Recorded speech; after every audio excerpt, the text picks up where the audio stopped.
நான் இன்றைக்கி செய்ய போகிறது செங்கீரை மசியல். அதாவது கீரையிலேயே 2 டைப் இருக்கும். அதாவது தண்டிக்கீரை ஒன்று, அதாவது செங்கீரை, அதாவது பிங்க் கலரில் இருக்கும். இதை வந்து நல்லா க்ளீன் பண்ணி கட் பண்ணிவிட்டு இதுக்கு வந்து 25 கிராம்ஸ் வந்து துவரம்பருப்பு நல்லா வேக வச்சு எடுத்துக்கலாம். சின்ன வெங்காயம் இல்லைனா பெரிய வெங்காயம் எது வேணாலும் போட்டு தாளிச்சிக்கலாம். பச்சை மிளகாய், கடுகு இதை போட்டு நல்லா தாளிச்சிட்டு ஒரு 5 நிமிஷம் நல்லா விட்டுருங்க. இதை வந்து சாதத்துக்கூடையும் சாப்பிட்டுக்கலாம்.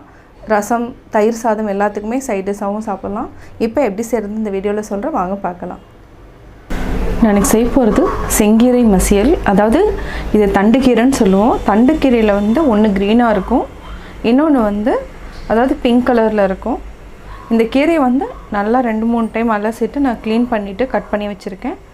25 கிராம்ஸ் வந்து துவரம்பருப்பு எடுத்திருக்கேன். இதையும் நல்லா வேக வச்சு எடுத்து வச்சுருக்கேன். மஞ்சத்தூள் ஆட் பண்ணியிருக்கேன். தேவையான அளவு உப்பு, தாளிக்கிறதுக்கு கடுகு, தேவையான அளவு ஆயில் நம்ம விட்டுக்கலாம். சின்ன வெங்காயம் வந்து ஒரு 4 சின்ன வெங்காயத்தை நீளவாக்கில் கட் பண்ணியிருக்கேன்.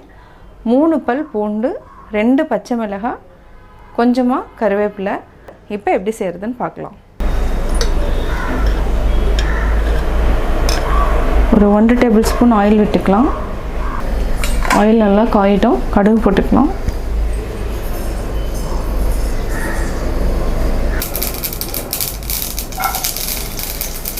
வெங்காயம், கருவேப்பிலை, பச்சை மிளகாய்.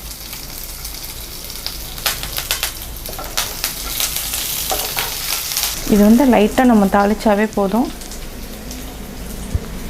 இப்போ பருப்பு,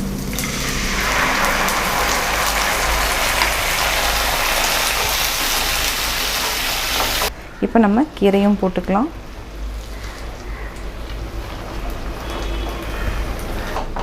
கீரை வந்து எப்போவுமே அதாவது நல்லா வெந்ததுக்கப்புறம் பார்த்திங்கன்னா கம்மியாக தான் வரும்.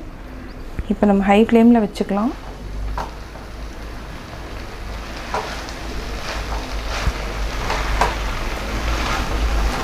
நீங்கள் பருப்பு அவ்வளோ பருப்பு நம்ம போட்டோம், ஆனால் இருக்கிறதே தெரியாது. இதை வந்து ஒரு 2-3 நிமிஷம் வந்து அப்படியே விட்டுருங்க.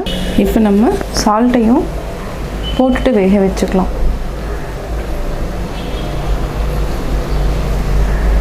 நல்லா மிக்ஸ் பண்ணி விட்டுக்கோங்க.